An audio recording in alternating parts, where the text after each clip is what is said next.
selamat malam. Iya, selamat malam teman-teman sahabat sabda yang sudah hadir malam hari ini. Kiranya semua dalam keadaan yang sehat.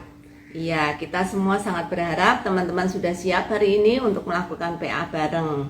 Oke, seperti yang sudah kita lakukan minggu lalu, kalau teman-teman mengikuti, kali ini kita akan PA online spesial Paskah itu. Jadi kita menggali 7 perkataan salib. Nah, dan minggu lalu kita sudah menggali perkataan pertama nih ya Bu ya. Ya, dan kita akan melanjutkan yang kedua, dan kebetulan dua perkataan salib yang diucapkan Yesus di atas kayu salib ini, yang kedua yang pertama itu ada di perikop yang sama.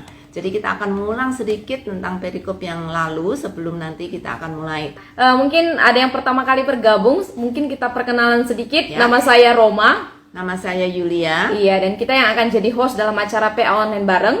Dan kita tidak berdua saja. Seperti biasa kita akan nanti mengundang 2 tamu spesial kita yang akan menggali bersama-sama dari perkataan Yesus yang kedua di atas kayu salib.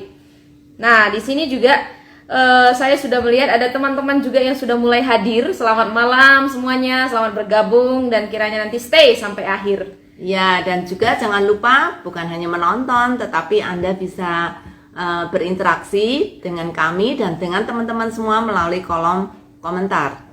Nah, teman-teman, kita akan segera mengundang 2 teman kita yang akan jadi guest kita malam hari ini. Ada Kak Revi Halim dan juga ada Kak Tian.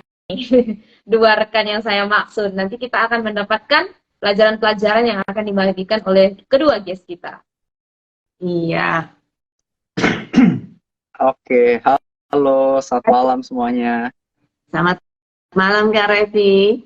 Iya. Malam Bu, malam teman-teman Gimana semuanya. kabarnya? Sehat-sehat semua? Baik kabarnya, sehat, puji Tuhan, lancar Iya. semuanya. Ya, halo Tian. Halo Kak Tian. Iya, senang ketemu lagi. Iya, kita sempat khawatir nih kamu tidak bisa muncul karena sinyal. Iya. Iya, saya bolak-balik ke start router, sorry. Oh, oke. Well, teman-teman yang ada di rumah, kita kedatangan tamu hebat nih. 2 tamu hebat kita malam hari ini untuk bersama-sama dengan kita dan bersama-sama menggali 7 perkataan salib yang akan kita bahas pada malam hari ini. Oke, sebelum kita masuk dalam penggalian dan melihat sedikit overview tentang salib, maka kita akan memulai langkah pertama, yaitu langkah 0, yaitu berdoa. Mari kita bersatu dalam doa. Bapak yang baik, kami sembah di dalam nama Yesus Kristus. Kami sungguh bersyukur malam hari ini kembali kami boleh bertemu dalam acara yang sudah kami tunggu-tunggu, yaitu PA online bareng, seri Alkitab. Dan malam hari ini spesial kami boleh membahas kembali untuk perkataan salib yang kedua yang Tuhan Yesus ucapkan ketika berada di kayu salib. Tuhan, tuntunlah setiap kami yang akan menggali, yang akan belajar, dan mendapatkan berkat-Mu melalui firman Tuhan yang akan kami gali. Berkati juga untuk Kak Revi dan juga Kak Tian yang akan bersama-sama dengan kami, bahkan seluruh sahabat sabda yang terlibat aktif, bergabung dan juga belajar melalui firman-Mu. Kiranya Tuhan menuntun kami untuk kami boleh bertumbuh dan juga kami boleh berbuah, bahkan kehidupan kami juga terus berubah di hadapan Kau ya Bapa. Terima kasih kami serahkan untuk acara ini. Dari awal pertengahan hingga pada berakhir, boleh jadi nama Tuhan yang kami tinggikan dan kami muliakan. Hanya di dalam nama Yesus Kristus, Allah kami yang hidup, kami sungguh bersyukur dan kami berdoa. Amin. Amin. Ya, teman-teman, sebagai overview tadi saya sebutkan kita akan mengulang sedikit tentang pelajaran yang lalu, tapi sebelum itu kita pengen tahu nih lebih banyak tentang apa itu hukuman mati salib pada zaman Tuhan Yesus. Kamu tahu apa nih, Roma? Teman-teman nanti bisa tuliskan juga ya di kolom komentar Iya, yang diketahui betul. apa tentang salib gitu ya.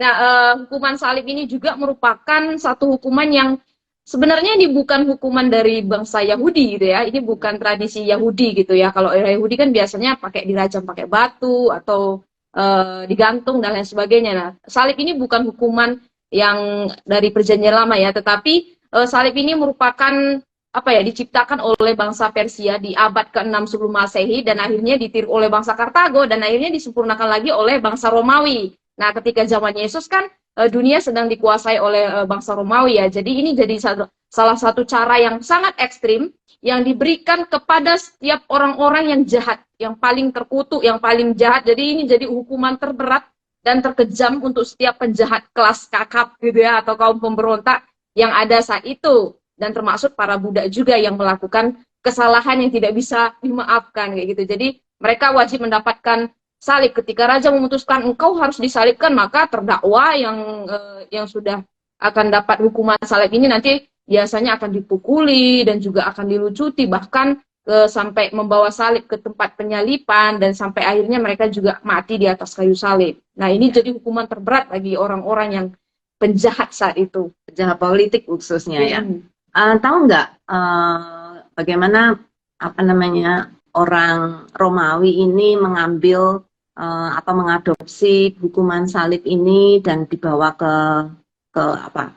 kerajaan Romawi? Siapa yang membawanya? Tahu nggak? Yang membawa hukuman salib ini? Dari Persia ke Romawi.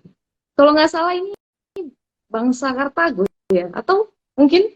Bukan, itu dari Alexander the Great. Oh, dia yang memperkenalkan hukuman salib ini ke Romawi, dibawa karena dia sebagai salah satu bangsa pembesar saat itu yang juga memperkenalkan seluruh budaya literasi gitu ya di zamannya, tetapi juga ternyata dia yang membawa hukuman salib ini masuk ke Romawi. Ya, tapi akhirnya hukuman mati ini dihapuskan. Tahu nggak sejak kapan? Ya, saya juga kurang tahu sejak kapan. Ya, sejak bangsa Romawi memiliki pemimpin Kristen, yaitu Konstantin. Oh, ya, dari kerajaan Konstantin atau kekaisaran Konstantin, karena setelah dia menjadi orang Kristen, lalu dia menghapuskan hukuman salib ini untuk menghargai atau mengenang jasa Kristus yang sudah mati bagi manusia melalui disalibkan. Gitu ya teman-teman. Mungkin sejarah penyalipan ini tidak terlalu banyak diketahui, atau juga orang nggak tega untuk belajar lebih banyak karena itu mengerikan. Ya. Tapi kita perlu tahu ya, supaya kita melihat sejarah bahwa itu bukan mitos, itu bukan cerita dongeng, tapi itu betul-betul terjadi dan itu ada di dalam sejarah. Iya, dan dalam sejarah membuktikan bahwa Yesus yang adalah Tuhan kita mendapatkan hukuman mati dengan cara disalibkan di atas kayu salib bersama dengan dua penjahat yang lain. Nah, ini dia akhirnya mendapatkan hukuman mati dengan cara disalib, Bu. Nah, dan itu adalah cara satu-satunya ya. Itu nggak bisa ditawar dengan hukuman lain gitu, dirajam pakai batu atau digantung gitu. Kenapa harus pakai salib? Ya, pada saat itu memang hukuman salib hukuman yang paling paling ditakuti orang pada saat itu, dan Yesus dianggap sebagai pemberontak karena dia menganggap diri sebagai raja orang Yahudi, padahal orang Yahudi sedang dijajah oleh kerajaan Romawi. Jadi kalau dia berani mengatakan bahwa aku raja orang Yahudi, artinya dia tidak menundukkan diri kepada kekaisaran Romawi, maka dia dianggap sebagai penjahat politik, penjahat kakap gitu ya. Dan karena itu hukuman yang paling berat yang bisa diberikan adalah itu. Iya, jadi terbukti sekali di zaman Perjanjian Baru, khususnya pas penyaliban Yesus, salib adalah penderitaan, hukuman, kematian, kebodohan, dan juga kehinaan yang diterima oleh setiap yang sudah berlaku jahat gitu ya. Dan ini dilakukan di kerajaan atau bangsa Romawi karena orang Yahudi sendiri nggak bisa melakukan hukuman itu karena mereka masih dijajah. Jadi yang melakukan hukuman itu adalah bangsa Romawi yang saat itu menjajah gitu. Jadi Yesus harus mendapatkan penghinaan ini teman-teman dengan cara disalibkan, dengan cara bahkan berada di antara kedua para penjahat, bahkan dia ada di tengah-tengah gitu ya, sebagai bisa dikatakan sebagai pemimpin penjahatnya gitu, seakan-akan gitu. Padahal yang kita tahu bahwa Yesus menggantikan kita yang seharusnya kitalah yang berada di kayu salib. Itu sebabnya lambang salib akhirnya diadopsi oleh orang Kristen. Saudara mungkin punya ya, entah salib di rumah atau sebagai perhiasan gitu ya. Salib itu menandakan bahwa kita yang seharusnya lah disalib, bukan Kristus, tetapi Kristus mau menanggung hukuman salib untuk kita semuanya. Jadi kalau kita memakai tanda salib dalam entah itu sebagai perhiasan, entah sebagai hiasan di dinding, kita mengingat jasa kasih Kristus yang sudah mau mati bagi kita dan menggantikan kita. Salib adalah tanda kehinaan, gitu ya, mengingatkan kita bahwa kita itu bukan siapa-siapa, kita tuh orang yang hina, yang tidak layak untuk menerima anugerah keselamatan dari Kristus. Tetapi oleh karena kasih Allah, maka kita dilayakkan untuk menerima kasih anugerah yang dari Allah. Jadi puji Tuhan, karena Kristus dan karena kematiannya kita boleh diselamatkan. Amin. Iya, kita harus menyadari itu ya, seserius itu ternyata dosa kita dan harus Yesus Kristus sendiri yang gantikan kita dengan cara mati di atas kayu salib. Ya. Saat Teman-teman, itu kan ada dua penjahat ya, satu ada di kiri dan satu ada di kanan. Kita kepada siapa kita akan mengidentifikasikan? kita Yang akan kiri lihat. atau yang di kanan? Kita akan lihat malam hari ini ya. Oke, silakan teman-teman yang ada di rumah juga silakan berbagi apa yang teman-teman ketahui tentang hukuman salib atau apa kesan teman-teman terhadap hukuman ini. Nanti bisa di-share juga di kolom komentar. Oke, sebelum menggali perikop Yesus disalibkan bersama Kak Tian dan juga Kak Revi, kita akan sedikit mereview ya, sedikit penggalian kita minggu lalu, di mana kita belajar tentang perkataan salib yang pertama ya, dari ayat 34 sampai 38, kita melihat bahwa di sana Yesus mengatakan ya, ada satu pengampunan yang diberikan ya, dikatakan ya, Bapa ampunilah mereka sebab mereka tidak tahu apa yang mereka perbuat. Ya, ini di mana Yesus saat itu dibawa ke Bukit Golgota atau Bukit Tengkorak, dan dia akhirnya disalibkan bersama dengan kedua orang penjahat. Satu berada di sebelah kanan dan satu berada di sebelah kiri Yesus. Nah, dan tepat ketika disalib, Yesus mendapatkan ejekan dan olokan. Dan kita kemarin juga sudah belajar tentang hari ini, bahkan bukan hanya dari banyak orang, tetapi para pemimpin agama yang ada saat itu dan prajurit-prajurit Romawi yang ada saat itu yang menyalibkan Yesus. Tetapi apa yang kita lihat? Yesus tidak merespons. Ya, dari pelajaran kita minggu lalu. Ya, dan hari ini kita akan melanjutkan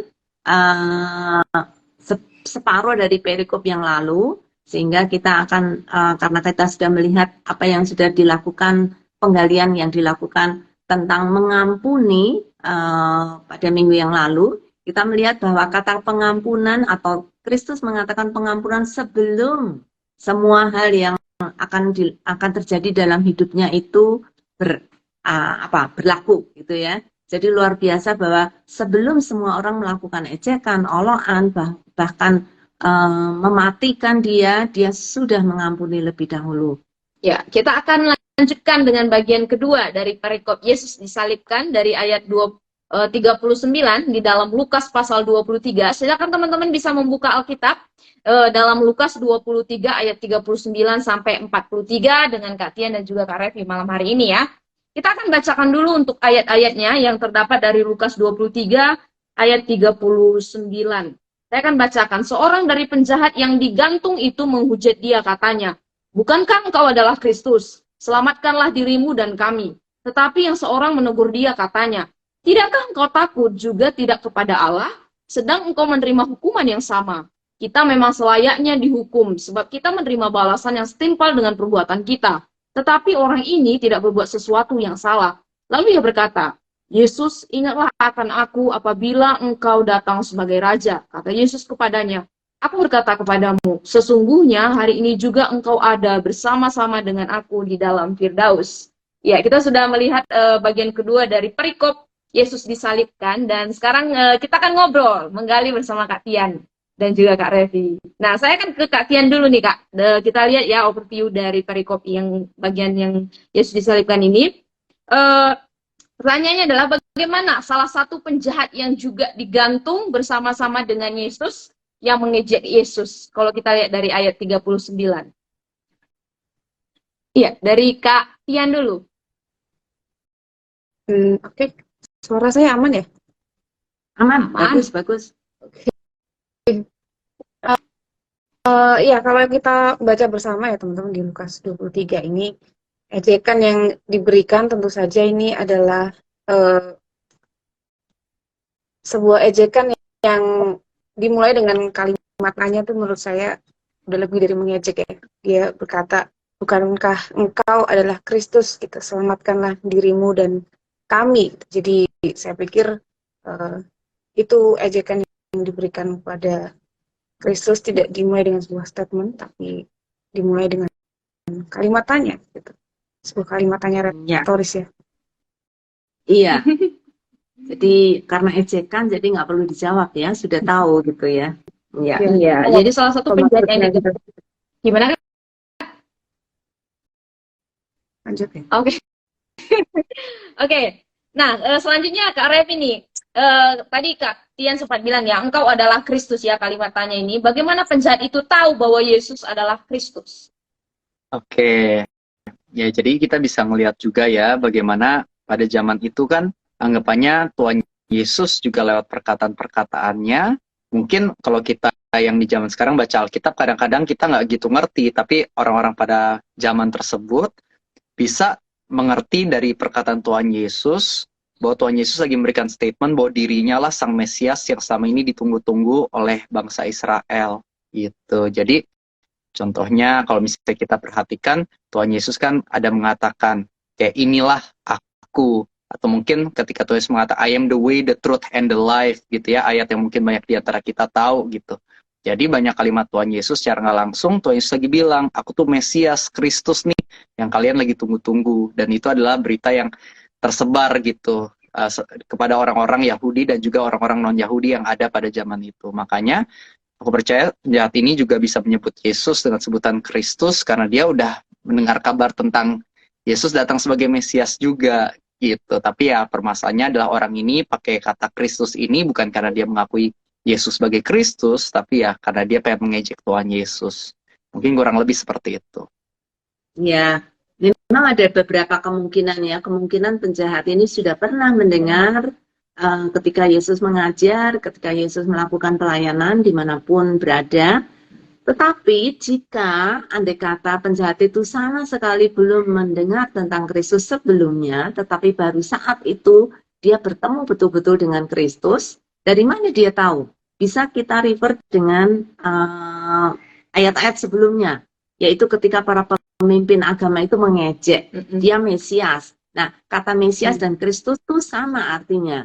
Mesias itu artinya dalam bahasa Ibrani, sedangkan Kristus itu bahasa Yunani. Jadi kemungkinan kalau the worst case, kalau penjahat ini belum pernah mendengar apapun tentang Yesus, dia pernah mendengar pemimpin agama Yahudi itu menyebut dia sebagai Kristus, ya. Dan itu adalah raja, gitu ya. Karena dalam pandangan orang Yahudi, Mesias itu akan menjadi raja yang akan menguasai seluruh dunia. Jadi dia itu the most powerful guy on earth gitu ya. Jadi ketika ini kemungkinan juga orang penjahat ini, entah dia orang Yahudi atau bukan, tetapi mungkin dia sudah terbiasa tahu dengan orang-orang Yahudi, mungkin tahu juga dengan agama orang Yahudi, sehingga ketika orang itu mengatakan Mesias, wow, betulkah dia Mesias? Berarti dia Kristus dong, berarti dia raja. Apalagi di atas salib itu ditulis dia adalah raja orang Yahudi. Ya, jadi betul, kemungkinan dia pernah ketemu dengan Yesus.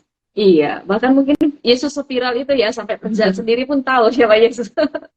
Dia adalah Kristus ya, dan di ayat 35 juga dikatakan ya, dari pemimpin Yahudi tadi adalah Mesias, dan juga dijelaskan ya, ada keterangan di situ orang yang dipilih Allah gitu. Sudah menjelaskan bahwa Kristus itu adalah orang yang dipilih Allah. Nah, saya kembali ke Kak Tian nih, penjahat yang lain kan menegur temannya nih, kalau kita lihat. Satu tadi kan sudah menghujat Yesus, terus yang satunya ingin menegur temannya. Apa nih tegurannya kalau dilihat di ayat 40 sampai 41 ini?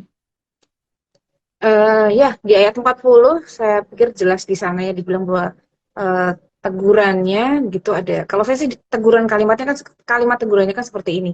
Tidakkah engkau takut juga tidak kepada Allah sedangkan engkau menerima hukuman yang sama gitu.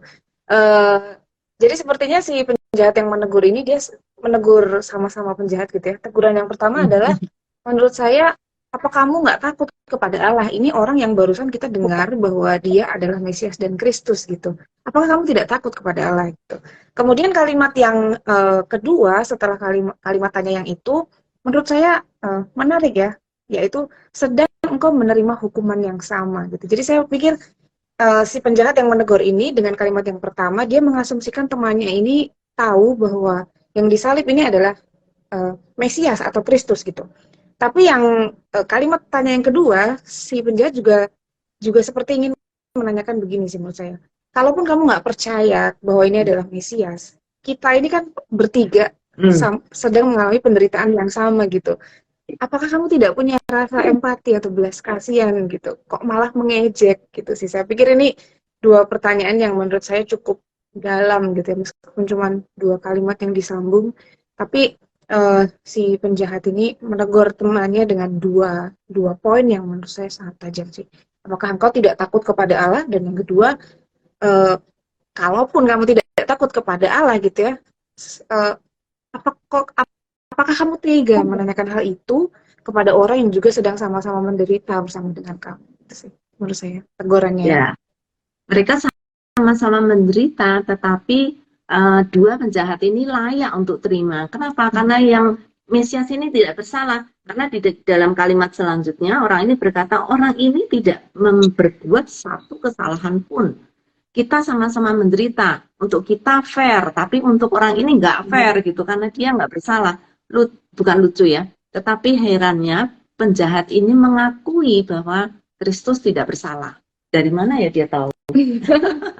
Kayaknya kalau lihat di konteks pasal 23 kan beberapa kali juga dikatakan bahwa kita nggak menemukan kesalahan nih. Itu kan kata-kata yang sering diulang juga nih di pasal 23.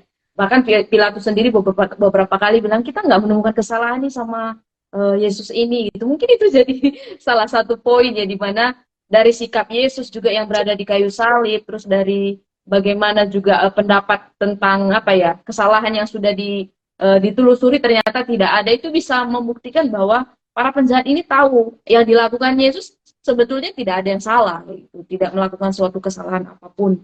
Dan mereka mengakui kesalahan mereka, kita salah, tapi dia enggak. Ya, dan ini Kak Revi gimana nih? Bagaimana penjahat ini tahu bahwa Yesus tidak bersalah? Oke, jadi mungkin seperti yang tadi sempat dibahas juga ya, mungkin kemungkinan karena sudah mendengar bagaimana Pilatus mengatakan, aku nggak bisa menemukan kesalahan pada Yesus, atau mungkin juga karena ketika dia mendengar kalimat pertama dari Tuhan Yesus ya, Bapa ampunilah mereka sebab mereka nggak tahu apa yang mereka perbuat. Mungkin dari sana juga si penjahat ini melihat bagaimana orang ini baik banget gitu ya. Dia diejek-ejek, dia dianiaya, dia disalibkan. Biasanya kan yang disalibkan penjahat-penjahat yang sadis, yang anggapannya mungkin kata-katanya jorok, penuh kebencian. Kok ini malah mengampuni ya, mengasihi, malah speak blessing ya. Nah mungkin di sini juga si penjahat ini mulai melihat, kayaknya nih orang salah salib nih kayaknya gitu ya. Nih orang kayak harusnya nggak disalibkan nih gitu. Dia mungkin mulai merasa kayak gitu juga ya. Jadi dia melihat dari kalimat Tuhan Yesus. Seperti itu.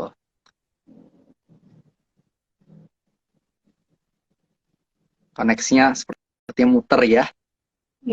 Iya. Oke. Sorry. Oh ya. Untung bisa balik. Iya, betul. Saya juga pikir satu kesadaran yang mungkin muncul pada saat dia mendengar Yesus berdoa. Ampunilah ya Bapa, ampunilah mereka sebab mereka tidak tahu apa yang mereka perbuat. Kemungkinan besar dua penjahat ini sama-sama mendengar firman yang keluar dari mulut Yesus. Saya sangat terkagum-kagum ya, bahkan di atas kayu salib ketika Kristus menderita, ketika dia merasakan loneliness gitu ya, karena ditinggal oleh semua muridnya, ketika dia merasakan kesakitan yang luar biasa, dia masih bisa mengeluarkan firman dari mulutnya, dan firman itu boleh menegur dua orang ini. Bagi aku sampai merinding ya. Rasanya sungguh luar biasa, dimanapun Kristus berada, firman selalu menyertai dia gitu ya. Iya, jadi kata-kata yang sangat agung dan beda dengan biasanya ya. Tadi Kak Arif bilang jangan-jangan ini salah salib. Karena biasanya para penjahat yang ada di atas kayu salib cenderung untuk mengutuk atau ngata-ngatain orang yang nyalipin dia gitu. Karena kan udah kesakitan, pasti yang keluar dari mulut para penjahat dia itu ya kutukan atau semacam hinaan kepada orang yang sudah mensalibkan. Tapi Yesus sendiri malah memberi berkat, memberi pengampunan dengan doa syafaat yang dilontarkan kepada banyak orang. Ya, luar biasa. Nah, kembali ke Kak Tia nih, di Injil-Injil lain, kalau sempat kemarin belajar juga dari Injil lain, disebutkan bahwa kedua penjahat itu mengolok-olok Yesus. Mengapa di sini salah satu penjahat akhirnya malah menegur temannya? Apakah ada terjadi perubahan nih? Itu ada di Matius dan juga ada di Markus. Bahwa kedua penjahat itu mengolok-olok. Jadi bukan cuma satu yang mengolok, sebenarnya dua. Tetapi di Injil Lukas ini satu-satunya Injil yang mencatat bahwa salah satu berubah gitu karena dia menegur temannya. Ya, saya pikir saya juga sudah cross check ke Injil yang lain. Saya melihat ada sedikit keunikan ya yang dicatat di Injil Lukas di sini. kalau saya baca ulang ke beberapa ayat sebelumnya, saya berpikir mungkin betul ada perubahan, entah bagaimana hatinya merasa bahwa apa yang dia pikirkan, mungkin dia juga mencela juga sebenarnya sebelumnya gitu ya. Ya. Ada scene yang nggak dicatat di sini gitu, sebelumnya dia mungkin mencela juga, tapi akhirnya dia berubah hatinya karena dia mendengar perkataan orang-orang, bahkan mendengar perkataan rekan yang mengolok ini. Bukankah engkau adalah Kristus? Yang tadinya mungkin saya berpikir ejekan ini, mungkin ini ejekan buat teman yang satunya, tapi di dia gitu ya, dengarnya ini adalah sebuah pernyataan dan terkonfirmasi juga bahwa eh, Yesus juga diolok-olok oleh orang-orang yang ada di sekitarnya. Gitu sih. Jadi saya pikir kemungkinan ada perubahan ya. Dari tadinya Ya, dia mungkin awalnya di betul. tempat biji lain dia ikut mengolok-olok, tapi olokan itu sampai ke telinga dia entah bagaimana malah jadi sebuah konfirmasi. Ini menarik sih. Ya, itu juga saya sebelum-sebelumnya menggali ayat ini, saya nggak terlalu ngeh banget gitu ya, bahwa ternyata kedua penjahat itu sebenarnya sebelumnya sudah mengejek-ejek Tuhan Yesus menurut catatan dari Markus dan juga Matius gitu. Tetapi di Lukas mencatat beda. Setelah mereka memang mengolok-olok dua-duanya, tetapi ada terjadi perubahan kepada salah satunya gitu ya. Jadi ya luar biasa, ada keselamatan terjadi di atas kayu salib gitu ya, ketika dua penjahat ini sama-sama disalib. Yang satu ternyata menerima keselamatan karena firman yang keluar dari mulut Kristus ya. Tapi yang satu menolak. Oke. Nah, jadi kita jangan menjadi satu yang menolak. dan Karena seluruh manusia ini sebenarnya terbagi dari dua ini. Ya benar. Itu manusia yang menolak atau manusia yang menerima Kristus ya. Nah, ya teman-teman nanti bisa kembali mungkin merenungkan saya yang mana nih sebenarnya. Oke, jadi terjadi perubahan ya untuk salah satu penjahat yang ada di atas kayu salib, dan ini mengubah arah hidup si penjahat ini tadi juga. Nah, kembali ke Kak Revi nih, penjahat itu kan berkata ini, kalau kita lihat di ayat seterusnya ya, ingatlah akan aku apabila engkau datang sebagai raja. Apakah ini suatu pertobatan menurut Kak Revi? Kalau menurut aku ya tentu ini adalah sebuah pertobatan ya. Mungkin memang belum terlihat lewat tindakan karena kan dia disalibkan, tangannya dipakukan, dia nggak bisa nolong siapa-siapa gitu. Dia nggak bisa melakukan sesuatu yang mungkin dipandang baik ya. Tapi lewat perkataannya itu aku percaya itu menunjukkan isi hatinya juga ya. Karena kan Alkitab mencatat bahwa apa yang anggapannya dari hatilah terpancar kehidupan gitu. Jadi aku percaya juga dia bisa mengeluarkan perkataan itu ya tentunya dari hati yang bertobat. Apalagi kan sebelumnya dia ngejek-ngejek Tuhan Yesus ya. Dari yang perkataannya ngejek-ngejek berubah tiba-tiba dia mengeluarkan perkataan seperti itu ya aku percaya ada yang namanya pertobatan ya. Ada yang namanya perubahan di dalam hati dia. Dan menariknya kan dia mengakui bagaimana Yesus adalah raja. Jadi mungkin sebelumnya ketika dia ngejek Tuhan Yesus, dia mandang Tuhan Yesus ya sebagai manusia biasa. Tapi di sini menariknya dia mengakui Yesus adalah raja yang akan datang kembali gitu ya. Aneh ya. Anggapnya ada orang yang lagi disalib, tapi dia mandangnya ini raja dan raja yang akan kembali gitu ya. Anggapnya setelah mati mau bisa balik lagi gitu ya.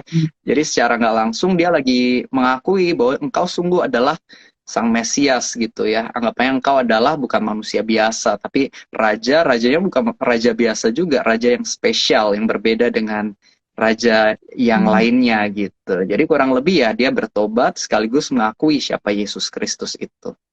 Nah, kalau saya boleh tanya lebih lanjut nih Kak Revi, apa artinya kata-kata penjahit ini? Ingatlah akan aku apabila engkau datang sebagai raja. Ini implikasinya apa nih? Maksudnya maksud dia apa nih ngomong? Ingatlah akan aku, ingat gua ya gitu ya. Nanti kalau kau datang sebagai raja. What does that mean? Apa artinya?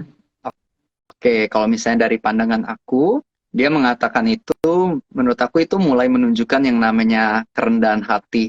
Bagaimana dia ingin mengatakan pada Yesus ya, anggapnya satu-satunya cara aku bisa selamat adalah ketika Yesus yang ingat diri dia gitu. Bukan karena kebaikan dia atau kehebatan dia, tapi anggapnya dia bisa mengalami keselamatan ya ketika Tuhan Yesus mengingat dia. Jadi anggapannya if Jesus remember him. Bukan sekedar dia yang remember Jesus, tapi Jesus yang remember him. Dan menurut Ya, aku ya itu sama dengan kehidupan kita semua ya. Keselamatan ya, ya, kalau Tuhan Yesus yang ingat kitanya gitu. ya. Ingat bisa dua hal ya. Ingat sebelum dia bertobat atau ingat sesudah dia bertobat. Tadi Kak Revi bilang kan dia belum melakukan apa-apa, perbuatannya belum kelihatan, maksudnya belum bisa menolong orang, atau paling tidak dia belum bisa melakukan amal baik gitu ya. Tetapi dia berkata, ingatlah akan aku loh. Ingat yang mana nih? Kalau ingat yang lama tuh dia penjahat, dia tuh sudah pantas dihukum, dia tuh harus masuk neraka, dia tuh harus mendapatkan hukuman yang seberat-beratnya gitu ya. Sekarang ingatlah akan aku. Berarti Yesus ingat yang mana nih? Ingat yang masa lalunya dia atau ingat masa masa sekarangnya dia?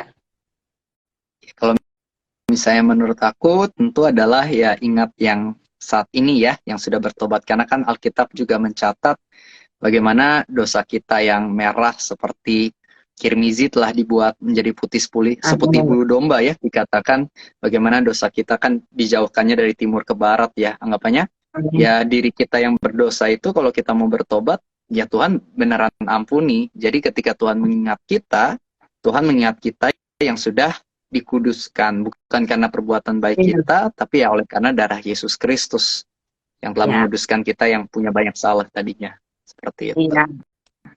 Sekali lagi membuktikan ya bahwa keselamatan bukan karena amal, bukan karena perbuatan baik, tetapi sungguh karena anugerah. Melalui penjahat ini kita bisa membuktikan bahwa Tuhan menyelamatkan kita bukan karena kita rajin ke gereja, bukan karena kita melakukan banyak pelayanan, bukan karena kita memberikan uang kita kepada gereja atau bagi pelayanan, sama sekali tidak gitu.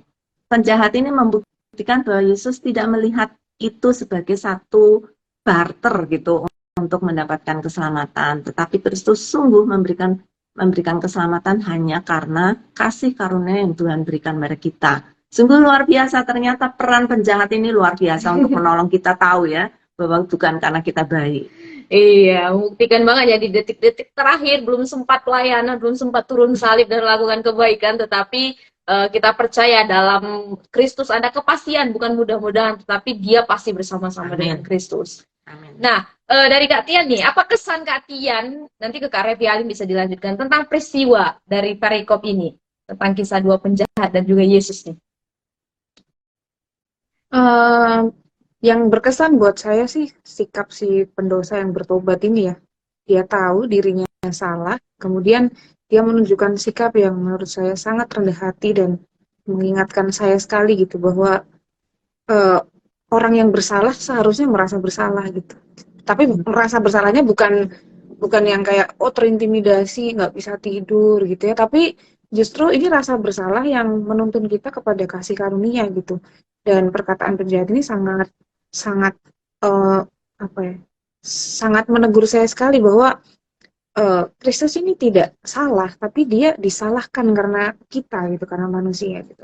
Dan penjahat ini mengerti benar bahwa dirinya ini bersalah sementara Kristus tidak. Dan pengakuannya ini gitu, pengakuan atas keberdosaannya ini yang menuntun dia kepada kasih karunia. Saya pikir itu sangat relevan kepada kita ya. Maksudnya Kristus kan datang untuk membawa pengampunan dosa bagi kita. Kalau kita tidak merasa berdosa ya kita tidak akan merasakan bahwa kita butuh pengampunan gitu. Hanya orang yang tahu dirinya berdosa yang butuh pengampunan. Kalau dia merasa dirinya saya baik-baik saja, moral saya cukup baik gitu ya, saya punya moral standar sendiri dan tidak ada yang bisa menghukum saya, ya dia tidak akan merasa kebutuhannya akan Kristus. Dan dengan demikian ya dia tidak akan pernah datang kepada Kristus. Dengan demikian ya dia tidak akan berada bersama-sama dengan Kristus di surga.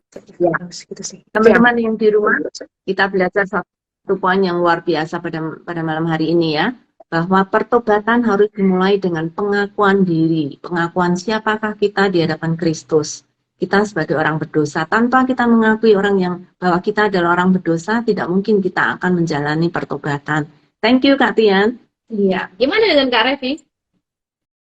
Oke, kalau menurut aku yang paling berkesan adalah bagaimana Tuhan Yesus mau mengampuni seseorang yang kelihatannya belum berbuat baik apa-apa, yang kelihatannya kan hukuman penyaliban kan hukuman terberat ya. Jadi orang ini Ya, anggapannya orang yang sangat amat jahat, tapi di sangat. momen tersebut tiba-tiba Tuhan mau ampuni aja gitu. Padahal mungkin orang ini kelihatannya kan belum berbuat baik ya. Jadi mungkin kalau misalnya ada orang Farisi dan ahli Taurat, mereka makin komplain kali. Wah, kok bisa-bisanya diampuni? Dia kan belum berbuat baik apa-apa gitu kan. Karena kan kita sebagai manusia, anggapannya manusia dunia kan banyak berpikirnya, oh, yang banyak berbuat baik yang bisa Iya. masuk surga, yang banyak berbuat jahat, ya anggapannya mau dia minta maaf ke endingnya gitu ya, tetap aja kan dosanya banyak di masa lalu kan gitu ya, kalau dunia atau orang melihatnya. Tapi ini menariknya ya, Tuhan mengampuni orang yang dosanya udah banyak banget, dan setelah dia bertobat dia belum sempat melakukan kebaikan apa-apa, tapi Tuhan udah ampuni gitu. Jadi ya ini mengingatkan kita kembali yang namanya grace ya, bagaimana Ya. itu luar biasanya grace itu. Makanya Tim Keller bilang yang namanya grace ini sangat indah, tapi akan membuat beberapa orang jadinya anggapnya nggak suka ya, nggak senang. Ah, Orang-orang yang nggak ah, suka sama grace betul. adalah orang-orang yang merasa dirinya cukup baik atau cukup hebat masuk Ya. surga. Nah, tapi ya di sini dibuktikan bagaimana ya benar-benar orang diselamatkan it's by grace, karena kasih karunia Tuhan, sama sekali bukan karena kehebatan manusianya sih. Ya, kadang orang menganggap, oh ini berita is too good to be true, gitu ya. Bagaimana nggak usah lakukan apa-apa, saya menerima keselamatan. Untuk banyak orang, it doesn't make sense, gitu ya. Tapi teman-teman di rumah, kita belajar satu poin yang luar biasa pada malam hari ini. Bahwa Tuhan melihat kita uh, sebagai orang yang berdosa, betul. Tetapi Allah juga melihat kita sebagai orang yang dikasihi, gitu ya. Orang yang sangat dikasihi oleh Tuhan. Dan kita boleh menerima keselamatan karena grace, karena anugerah. Ya, thank you. Oke, thank you Kak. Dan ini udah banyak sekali respon dari teman-teman yang hadir malam hari ini. Saya nggak yakin bisa dibaca semua apa enggak. Cuma kita akan lihat beberapa poin penting yang tadi mungkin juga udah dibagikan oleh Kak Tian dan juga Kak Revi. Nah, ini ada satu tanggapan dari Bu Deborah Wisnu. Orang Romawi yang sangat jahat pun katanya juga nggak akan dihukum dengan cara disalib. Nah, itu double standard ya. Orang Romawi ingin menghukum orang lain dengan hukuman yang kejam, tapi orang Mereka Romawi sendiri. tidak boleh dihukum dengan hukuman salib. Ya, Oke, ini ada satu pertanyaan. ya, ya. Ini ada satu pertanyaan nih dari Kak Daniel Palar. Yesus disalib di telapak tangan atau di pergelangan tangan? Sebenarnya kita nggak mau bahas tentang bagian ini ya. Tapi atau Kak Revi atau Kak Tian mau menjawab? Tahu nggak tentang itu? Kalau setahu aku sih di pergelangan ya, kalau nggak salah ya. Benar nggak Bu? Mungkin saya salah. Benar ya? Atau Memang masih ada perdebatan kali ya, tapi Kak Tian tahu nggak? Iya, saya tahu perdebatannya dan masing-masing punya argumen, tapi kok saya belum menemukan konklusi ya. Saya sendiri nggak memutuskan gitu. Iya, kadang tergantung cara apa menyalibkannya ya. Kalau kan ada gambar salib yang diikat di sininya tuh diikat dengan tali ya, itu bisa dengan di tangannya. Karena kalau tidak diikat, ini tangannya nggak kuat untuk menahan seluruh badan. Jadi harus di pergelangan tangan supaya seluruh badan itu bisa kuat gitu ya. Tapi kan ada itu dua macam gambar ya, ada yang ada talinya, ada yang tidak, ada yang bentuk salib itu, ada yang cuman bar yang ke kiri dan kanan, jadi ada banyak variasi salib. Kemungkinan besar sih Yesus yang pergelangan tangan ya, kayak tadi Kak Revi bilang ya. Oke, nah ada satu pertanyaan juga. Ini dari Kak Edli. Gimana sih cara menghadapi orang yang suka ngejek kayak gitu? Ini pertanyaan juga sebenarnya dari Kak Edli. Itu pertanyaan retorik loh.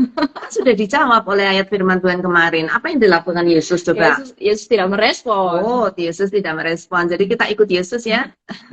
Oke, dari Kak Pasca, Tuhan Yesus amat baik. Ini ada satu pertanyaan dari Kak PDPA Filipi. Ini mungkin akun, cuma kita nggak membahas bagian ini. Jadi kita lewatin dulu ya untuk yang bagian ini. Ada juga ini tuh nanti. Jadi untuk beberapa episode berikutnya. Ya. Oke, ada tanggapan juga dari Armanto. Ingatlah akan aku, sebuah kalimat yang merupakan penyerahan diri sepenuhnya kepada Yesus. Iya, ini merupakan penyerahan diri salah seorang penjahat yang bertobat. Nah, dari Ray, sadar diri itu yang kupelajari dari penjahat itu.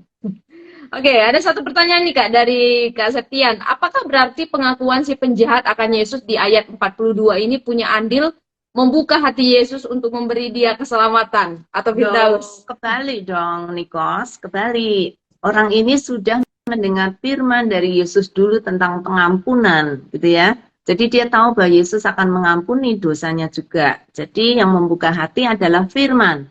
Karena dikatakan toh keselamatan atau iman datang dari mana? Dari mendengar firman. Dari mana kedua penjahat ini mendengar firman? Ketika Yesus mengatakan ampunilah, ya Bapa ampunilah, itu firman yang keluar dari mulut Yesus, dan dua penjahat ini mendengar firman itu. Yang satu menangkapnya dan menjadikan itu iman, yang satu tidak. Ya, jadi terlebih dahulu karena penjahat itu mendengar firman. Jadi harus inisiatif dari Allah dulu, bukan dari manusia. Manusia nggak akan mungkin mau bertobat. Dia nggak akan mungkin mencari Allah. Allah lah yang mencari manusia. Bahkan ada yang mengatakan bahwa 7 perkataan salib ini jadi satu khotbah yang paling agung yang pernah ada selain khotbah di bukit yang diberikan oleh Yesus. Ini 7 khotbah yang di mana Yesus berfirman, dan inilah firman inilah yang membukakan hati manusia bisa bertobat. Nah, ada satu tanggapan dari Ibu Win. Luar biasa terberkati bahwa firman itu tetap memiliki kuasa sekalipun dalam penderitaan dan tekanan. Ya. Sama seperti perkataan Yesus saat di atas kayu salib. Amin, Bu Win. Ya. Oke, dan teman-teman yang lain juga memberikan tanggapan. Ini cukup baik. Ada yang minta didoakan, ada yang minta ingatlah akan aku, dan lain sebagainya. Mengaminkan juga untuk penggalian dari teman-teman malam hari ini. Terima kasih untuk tanggapan dari teman-teman. Oke, kita akan lanjutkan ke perikop berikut, ke penggalian. Nah, ini ke penggalian dari ayat 43 ya, dari perkataan salib yang kedua yang akan kita gali bersama Kak Revi dan juga Kak Tian ya. Saya akan bacakan sekali lagi dari Lukas 23 ayat 43. Silakan teman-teman juga bisa kembali membuka Alkitabnya. Dikatakan, kata Yesus kepadanya, aku berkata kepadamu, sesungguhnya hari ini juga engkau akan ada bersama-sama dengan aku di dalam firdaus. Nah, saya akan kembali ke Kak Revi untuk menanyakan hal-hal terkait dari perkataan Yesus ini. Kepada siapa perkataan Yesus ini ditujukan? Apakah kepada kedua penjahat atau salah satu penjahat saja? Oke, jadi pernyataan Tuhan Yesus tentu sebenarnya hanya tertuju kepada salah satu ya, karena kan yang satu Tuhan Yesus kasih responnya diam saja. Sedangkan yang satu lagi ketika berbicara, Tuhan Yesus kasih respon ini. Jadi kepada satu penjahat itu, kenapa? Karena ya dia memutuskan buat bertobat, mengakui bahwa Tuhan Yesus adalah Sang Mesias atau Kristus. Nah, tadi seperti yang Ibu sudah bahas juga ya, saya tambahin sedikit aja sebagai ayat penambah buat kita semua. Menariknya ya, Yohanes 14 ayat 6 kan Tuhan Yesus mengatakan, akulah jalan, kebenaran, dan hidup. Nggak ada yang bisa sampai kepada Bapa jika tidak melalui aku. Dan di pada Yohanes 6 ayat 44 dibilang sama Tuhan Yesus juga, nggak ada yang bisa datang kepada aku jika Bapa tidak menarik orang itu kepada aku. Jadi menarik ya, Tuhan Yesus yang bisa membawa kita kepada Bapa, tapi Bapa yang membawa kita bisa datang ke Tuhan Yesus. Jadi anggapannya yang membuat manusia bisa datang ke Tuhan Yesus dari awal aja itu juga Tuhan gitu ya. Tuhan yang membawa manusia kepada Tuhan gitu ya. Jadi seperti yang Ibu tadi berikan juga. Jadi ya perkataan Tuhan Yesus ini ya menjadi sebuah jawaban untuk respon dari si penjahat, dan respon dari penjahatnya ya dimulai dari firman yang berasal daripada Tuhan juga ya. Jadi dari Tuhan, melalui Tuhan, untuk Tuhan juga, seperti itu. Amin. Dan penjahat ini mendengar karena apa? Karena dia bertobat. Ya. Jadi dua unsur itu bergabung jadi satu. Allah yang mengambil inisiatif, tetapi manusia juga merespons gitu ya. Jadi kapan itu terjadi? Mana dulu? Bersama-sama gitu ya. Kristus yang memberi kesempatan, lalu dia mengambil kesempatan itu pada saat yang sama. Jadi pertobatan sangat sangat penting. Tidak mungkin orang mendengar firman lalu diam saja dan tidak akan merespons. Lalu tiba-tiba dapat keselamatan. Tidak, dia akan merespons dengan bertobat. Ya. Oke. Nah, ini yang mau saya tanyakan juga nih ke Kak Tian tentang pertobatan. Apa artinya hari ini menurut Kak Tian? Apakah artinya ini literal, harafiah, atau simbolis? Hmm, kalau menurut saya mungkin ini bisa dua-duanya ya. Bisa secara literal memang hari itu, misalnya itu hari tanggal 13 Maret gitu, misalnya tahun nol gitu. Bisa juga itu hari itu. Tapi menurut saya hari itu kan ada satu peristiwa yang terjadi. Si penjahat ini kan berada di atas kayu salib bersama-sama dengan Kristus, dan menurut saya dia tuh ada di hari kematiannya, karena ya, kalau kita baca gitu ya, berapa lama sih orang tuh bisa tergantung di atas kayu salib dan tetap hidup gitu. Itu tidak akan lama gitu. Jadi saya pikir bisa jadi itu literal hari itu, tapi hari itu menggambarkan satu peristiwa yang spesifik menurut saya, yaitu uh, hari di mana dia tuh akan meninggalkan tubuhnya gitu, dan masuk ke dalam satu dimensi yang lain gitu. Jadi dia akan melewati kematian di hari kematiannya gitu. Dan itu lebih menarik lagi buat saya, tapi nanti mungkin di yang selanjutnya. Tapi ya itu buat saya itu literal dan simbolis gitu. Ya, betul hari itu gitu ya. Dan benar-benar Tuhan memberikan satu specific time bahwa sekarang ketika kamu bertobat dan merespons kepada firman itu, maka hari itu hatimu menjadi hati yang baru. Walaupun mungkin matinya mungkin besok misalnya nih. Tadi kan Kak Tian bilang berapa lama orang digantung bisa mati, nggak lama. Bisa lama loh Kak Tian, bisa berjam-jam, bahkan bisa besok harinya baru dia mati. Tapi karena hari itu adalah malam Sabat, hari Sabat, dan tidak boleh ada orang digantung di atas kayu salib pada hari Sabat, maka dia dipotong kakinya supaya dia cepat mati, supaya hari itu juga sebelum Sabat, artinya sebelum jam 6 malam dia harus sudah mati. Jadi ini matinya dipaksa gitu untuk mati. Tapi kalau tidak bisa sampai lama, bisa sampai besok pagi dia belum mati. Jadi dia akan ditinggalkan di situ sampai benar-benar dia akhirnya kehabisan darah dan kehabisan nafas dan akhirnya mati. Ya. Iya, memang salib diperuntukkan untuk mereka ya, yang nanti akhirnya ke jantung dan gak bisa napas karena kurang oksigen dan juga kurang udara, jadi akhirnya tetap mati pada endingnya.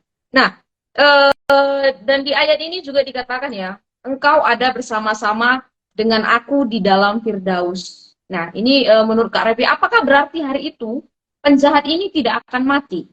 Padahal dikatakan engkau akan bersama-sama dengan aku. Oke. Jadi kalau misalnya mati secara fisik ya tentu penjahat ini menurut saya ya bakal mati. Tapi yang Tuhan maksud adalah ya dia nggak akan mati secara rohani. Dalam artian dia bakal masuk ke dalam kerajaan surga bersama dengan Tuhan Yesus gitu. Jadi ya anggapnya di sini Tuhan Yesus kasih janji bahwa akan ada kehidupan kekal bersama-sama dengan Tuhan Yesus. Seperti itu. Jadi anggapnya Tuhan Yesus memberikan harapan kepada si penjahat ini, dan aku rasa itulah yang dibutuhkan oleh penjahat ini ya. Penjahat ini udah disalibkan, kelihatannya udah no hope, udah hopeless. Tapi ya lewat kalimat Tuhan Yesus, seakan-akan Tuhan Yesus lagi mau bilang there is still hope, masih ada harapan. Seperti itu. Iya. Kalimat yang memberikan satu jaminan, ya, jaminan kehidupan kekal ya ketika penjahat ini percaya kepada Kristus, dan itu dikatakan hari itu juga akan bersama-sama dengan Kristus. Ya, ini ada hubungannya dengan tadi yang dikatakan oleh Kak Tian, ya, bisa simbolis, bisa juga arti harafiah gitu.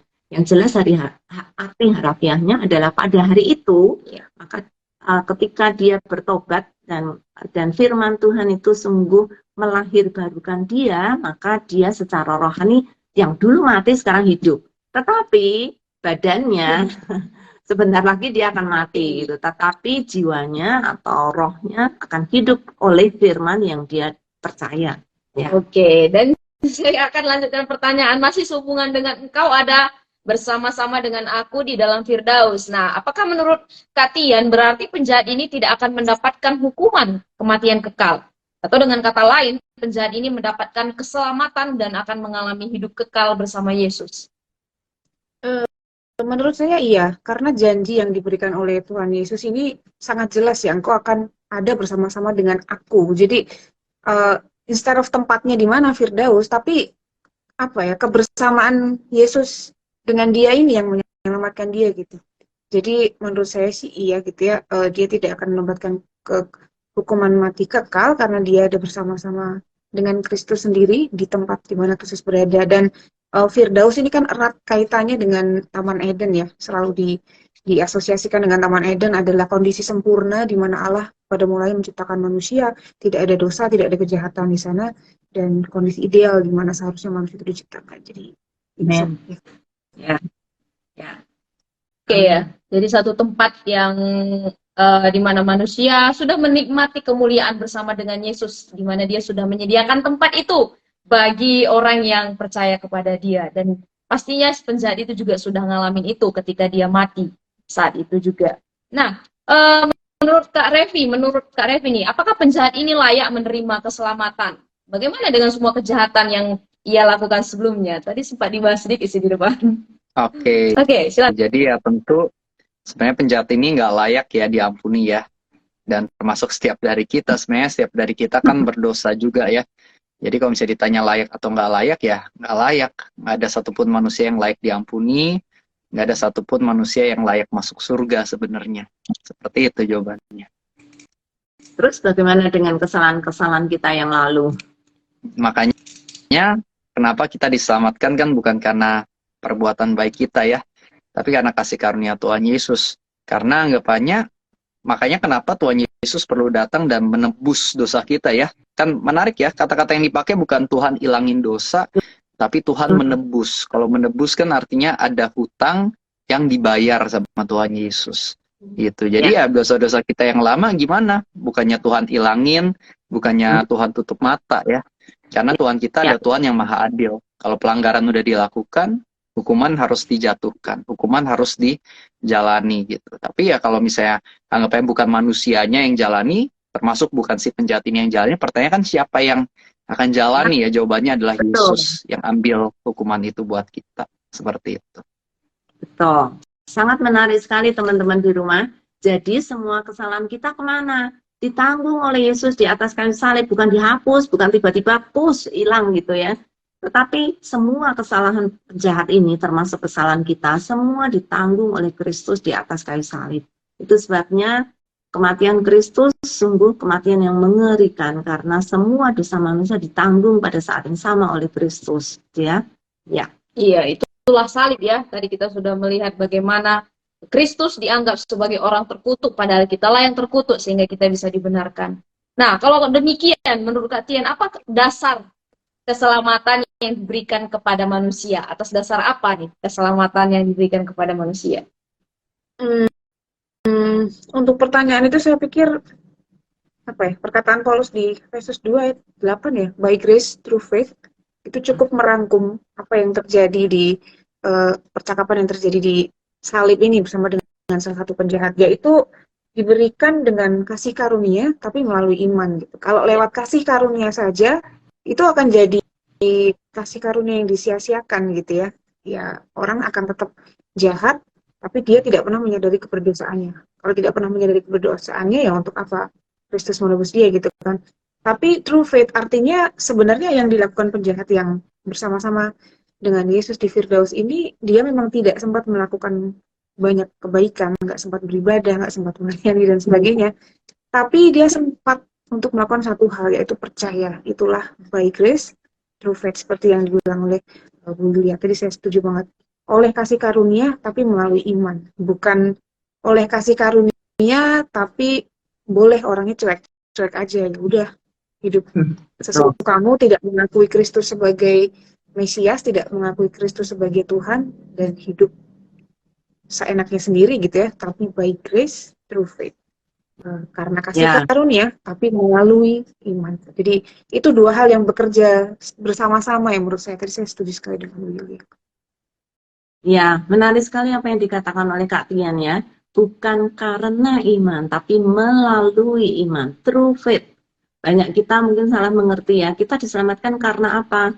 Karena iman. Tidak, kita diselamatkan karena kematian dan kebangkitan Kristus. Tapi kita diselamatkan melalui iman kita kepada kematian dan kebangkitan Kristus. Kalau karena iman artinya itu karena perbuatan. Nah, karena aku percaya maka aku selamat. Oh tidak, kita percaya karena anugerah. Tadi sudah dijelaskan juga oleh Kak Revi ya. Jadi thank you Kak Tian diingatkan bahwa true faith melalui iman, bukan karena iman, tapi melalui iman. Thank you.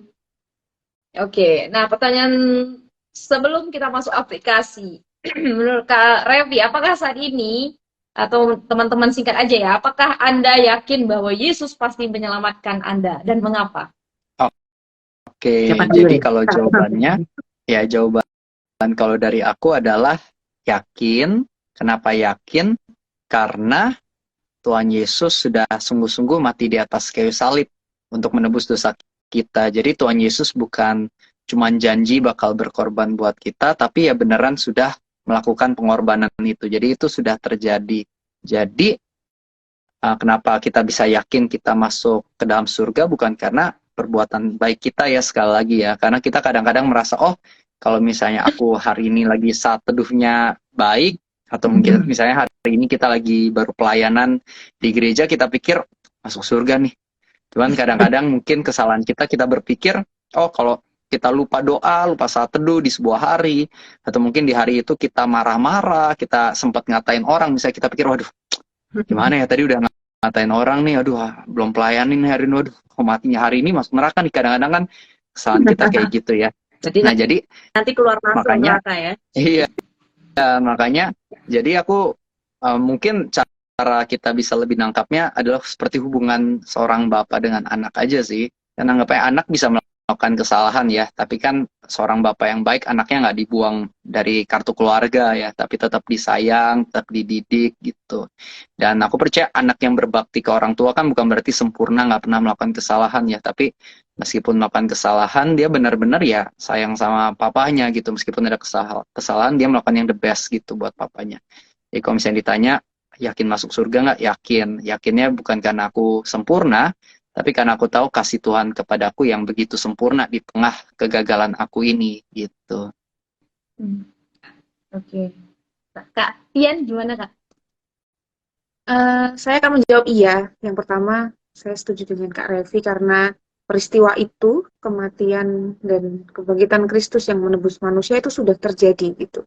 Itu adalah event yang kita nggak bisa undo gitu ya. Jadi rencana Allah untuk menyelamatkan yang sudah dinanti-nantikan oleh para nabi ini nggak kita nantikan lagi gitu. Sudah terjadi, bahkan sudah lama sekali kita tidak bisa apa yang kita bisa lakukan kayak Bu Yulia tadi ya, cuma ada dua jenis manusia di muka bumi ini, yang menerima menyembah dia sebagai penebus dan satunya yang menolak mentah-mentah keselamatannya gitu. Jadi yang pertama itu karena sudah terjadi penebusan yang Allah janjikan ini sudah terjadi, dan yang kedua adalah bukan berarti karena saya bersandar kepada iman saya, tapi saya berpikir begini sih, kalau saya beriman kepada Kristus sekarang itu adalah kasih karunia gitu. Sebenarnya ke Efesus 2 ayat 8 tadi, by grace through faith. Jadi iman saya ini, iman yang menyelamatkan ini, saya percaya bukan karena saya yang punya inisiatif untuk beriman begitu, tapi juga karena kasih karunia juga, makanya saya beriman kepada Kristus gitu sih. Ya. Jadi, Thank you. Terima kasih teman-teman, dan paling terakhir sekali untuk aplikasi ya dari penggalian kita sepanjang malam ini, ayat-ayat yang kita sudah lihat malam ini, aplikasi apa yang ingin Kak Tian dan Kak Revi lakukan secara praktis? Mungkin dari Kak Tian dulu.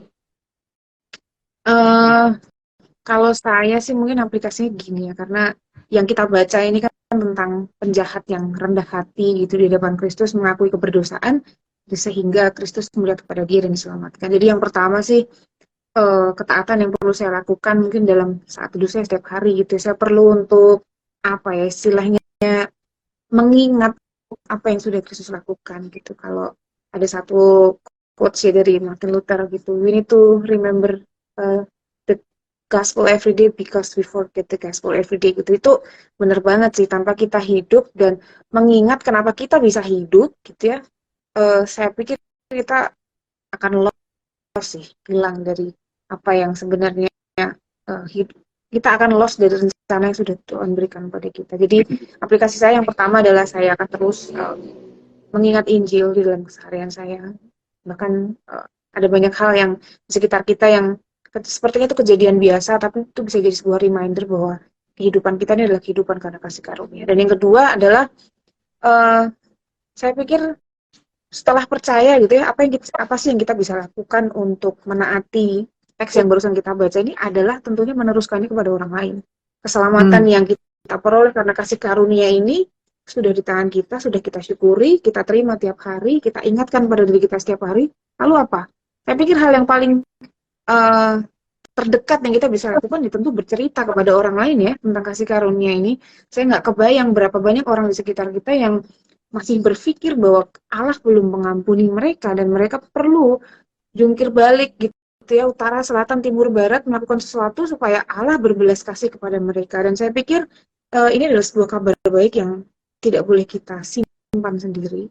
Seseorang harus mendengar ini di waktu-waktu yang tentunya juga Roh Kudus tuntunkan kepada kita untuk bercerita ya. Jadi saya pikir aplikasinya itu. Yang pertama, saya perlu mengingatkan Injil pada diri saya sendiri juga setiap hari.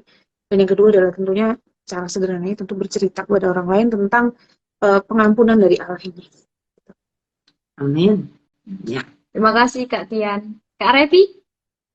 Oke, kalau misalnya dari aku, mungkin mirip dan serupa juga ya. Jadi soal kerendahan hati ya, menurut aku itu adalah pesan yang perlu kita contoh atau ikuti dari penjahat yang bertobat ini ya. Karena kesalahan kita seringkali sebagai orang Kristen atau orang gereja adalah kesombongan rohani ya.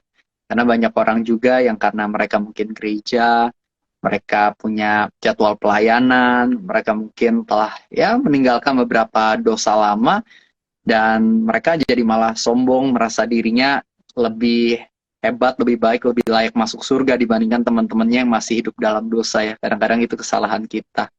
Dimana ya lewat kisah ini kita diingatkan kembali harusnya kita rendah hati, kita sadar seperti penjahat ini dia mengatakan bahwa kita berdosa, kita lagi layak mendapatkan apa yang kita seharusnya kita layak mendapatkan hukuman ini gitu. Dan habis itu dia mengakui, Yesus, maukah engkau mengingat aku ketika engkau kembali sebagai raja.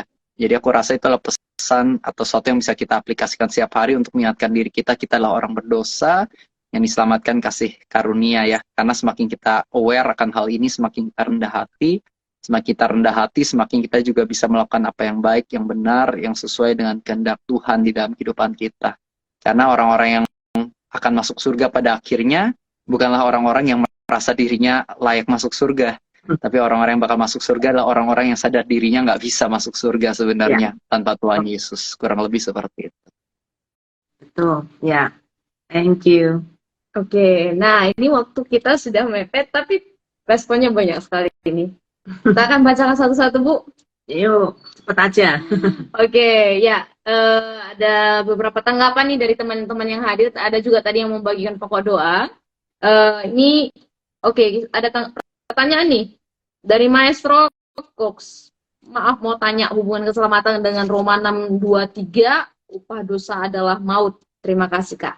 Iya, tadi Kak Revi sempat menyebut ya ada dua macam kematian ya, kematian rohani dan kematian jasmani. Di dalam Alkitab sebenarnya ada 4 macam kematian gitu ya. Kematian rohani, kemudian kematian fisik ketika kita mati, tetapi juga ada juga kematian yang lain gitu ya. Nah, yang ini upah dosa adalah maut, itu adalah kematian kedua-duanya. Dia jelas karena dosa dia tubuhnya akan mati, tetapi juga kematian rohani, gitu ya. Itu aja ya supaya waktunya soalnya nggak ada. Oke. Masih ada tanggapan hari ini, artinya bagi penjahat itu tidak bisa tertunda oleh apapun keselamatan yang penjahat itu terima. Dan beberapa teman juga mengamenkan dari respon teman-teman yang sudah menggali. Pak Jeffrey, menurut saya terpaku bagian telapak tangan. Kenapa? Karena kalau bagian pergelangan tangan bisa langsung meninggal karena terkena nadi, sedangkan telapak tangan tidak. Oke. Ya itu banyak perdebatan ya Pak, betul. Kalau ingin dia cepat mati ya di situ gitu ya. Tapi kalau lihat lagi nih, kemungkinan besar ini mungkin Tuhan Yesus juga diikat ya, saya nggak tahu ya. Tapi kalau telapak tangan benar-benar memang nggak kuat untuk menyangga seluruh badan gitu ya. Tetapi kalau lihat dari gambar-gambar, Yesus kan menunjukkan telapak tangannya ketika dipaku. Jadi masih tidak ada konklusi jelas itu ya, tapi yang kita lihat dari gambar-gambar ilustrasi Yesus yang mati, dia menunjukkan tangannya tuh tangan telapaknya atau pergelangan tangan, ya itu tangannya pokoknya gitu ya. Oke, ada Bu Berlian dari Efesus tadi, Efesus 2 ayat 8-10, selamat karena kasih karunia. Pak Zebri, sementara penyalipan dulu buat dipertontonkan. Ya. Ada satu pertanyaan dari Kak Rey, apakah orang sakit dan saat detik-detik terakhir dia percaya seperti seorang penjahat, apakah dia masuk surga? Ya, kalau dia percaya pada Kristus dan percaya dengan iman yang menyelamatkan, seperti tadi yang dikatakan Kak Tian, iya, pasti tidak mudah-mudahan. Ya. Ya. Oke, dan beberapa teman juga udah menanggapi nih dengan respon emoticon love, ada syukur, terus ada respon juga dari Evans Juster, luar biasa kiranya Tuhan Yesus memakai hamba-hambanya yang sudah berbagai hari ini semakin luar biasa, dan Tuhan Yesus memberkati. Nah, ada satu pertanyaan, Bu. Melalui iman berarti tanggapan terhadap kasih karunia, berarti setiap kita yang menerima kasih karunia akan memiliki iman yang menyelamatkan. Apakah iman yang menyelamatkan bisa hilang? Wow, pertanyaannya. Nanti panjang lebar itu, Iya. nanti jadi seminar deh. Ya, Itu sesi tapi nih. iman yang menyelamatkan, kalau itu iman yang sungguh dari Kristus, Kristus akan menjaga sampai kita ketemu dengan Dia. Gitu aja ya. Ya.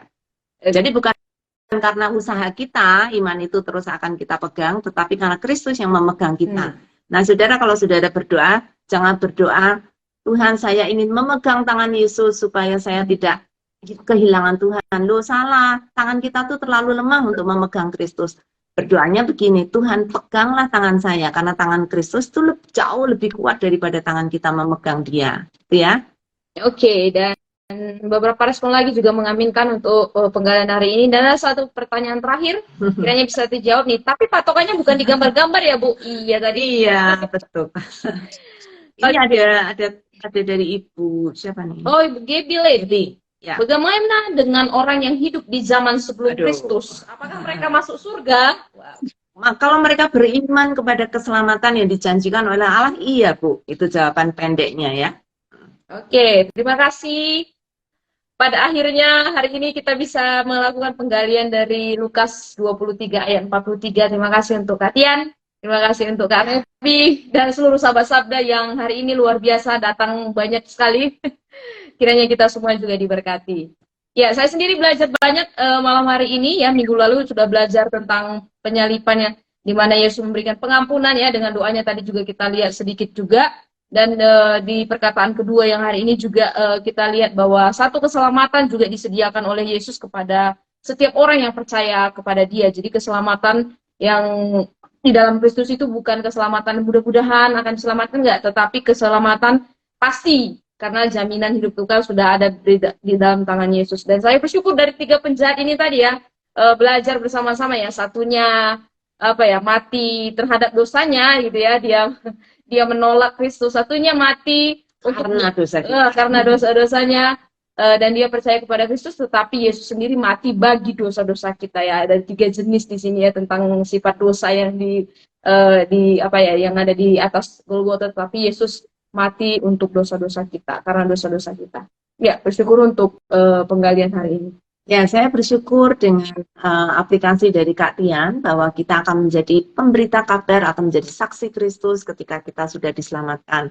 Itu menjadi satu panggilan yang Tuhan inginkan untuk bagi kita semua. Saya juga bersyukur belajar dari Kak Revi bahwa hidup itu sungguh merupakan satu anugerah, gitu ya, anugerah yang Tuhan berikan. Jadi ketika kita sudah memiliki iman, marilah kita hidup dengan rendah hati dan terus merasa bahwa hanya Tuhanlah yang mampu menolong kita, hanya Tuhanlah yang layak untuk menerima pujian dari apa yang kita lakukan. Thank you teman-teman semuanya. Dan tadi ada beberapa pokok doa juga yang disampaikan di dalam grup. Saya lihat ini ada yang minta dukungan doa untuk adik yang lagi kelainan jantung, minta didukung doa. Terus ada juga yang mau berangkat dari Maroke ke Bogor. Dan juga seluruh sahabat sabda yang hadir malam hari ini, nanti kita dukung bersama-sama dalam doa. Saya minta bisa Kak Revi untuk menutup kita dalam doa, Kak, sekaligus mendukung rekan-rekan sahabat sabda tadi. Oke, boleh. Yuk kita doa sama-sama ya. Tuhan, terima kasih untuk penyertaan-Mu. Terima kasih Engkau telah menyertai kami sepanjang pembahasan kami hari ini. Kami bersyukur, kami belajar banyak hal, dan kami berdoa agar apa yang kami dengar hari ini bukan sekedar menjadi informasi yang kami tahu, melainkan sungguh-sungguh mentransformasi hidup kami, supaya kami bisa hidup semakin serupa seperti apa yang Tuhan Yesus inginkan. Bimbing kami Tuhan, biarlah Engkau yang berikan kami kerendahan hati, berikan kami kemampuan juga untuk menjadi berkat, menyampaikan Injil, kabar baik yang telah kami dengar lewat firman-Mu ini. Kami serahkan hidup kami sepenuhnya ke dalam tangan kasih-Mu, biarlah Engkau yang berkati setiap pelayanan kami, kehidupan kami, kesehatan kami, dan juga segala aspek kehidupan kami. Di dalam nama Tuhan Yesus kami berdoa. Amin. Amin. Thank you teman-teman. Kita akan terus doakan, terkhusus tadi peserta yang hadir yang ingin didoakan kami sudah catat dan kami akan doakan di tempat kami masing-masing. Thank you. Thank you. Sampai ketemu minggu depan. Thank you. Salam AIPA. God bless you. Thank you. God bless. Thank you. God bless. Minggu depan kita akan bertemu kembali Bapak Ibu Saudara. Kita akan bertemu masih dalam 7 penggalian kita, yaitu 7 perkataan salib. Dan minggu depan kita akan belajar dari perkataan salib yang ketiga. Dan besok dari Injil Yohanes. Kita lihat dari Injil Yohanes pasal 19 ayat 26 sampai 27 ya. Perkataan Yesus, ibu inilah anakmu. Dan dikatakan inilah ibumu. Nanti kita akan gali perkataan yang ketiga.